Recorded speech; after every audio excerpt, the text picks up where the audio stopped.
In this video, I'm going to show you how to add a collaborator in Meta Business Manager. So you have to just go to the Meta Business or just type Meta Manager in Google and you will be here. You can just log in by using your Facebook as well as with your Instagram account, right? Make sure you just log in with your Facebook account. And once you are inside the Meta Manager, you have to follow the steps, right? So you have to access business settings. So you have to open business settings, click on the menu icon, which will be on the top left side corner. Select business settings from the drop down menu. Then you have to go to the people in the left hand menu. Click on people under the user section. Now click the blue add button, enter the email address of the person you want to add a collaborator.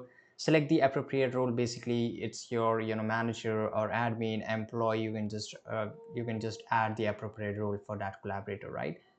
Now choose the asset, for example, page, ad, icons, etc. You want to grant the access to that person, right?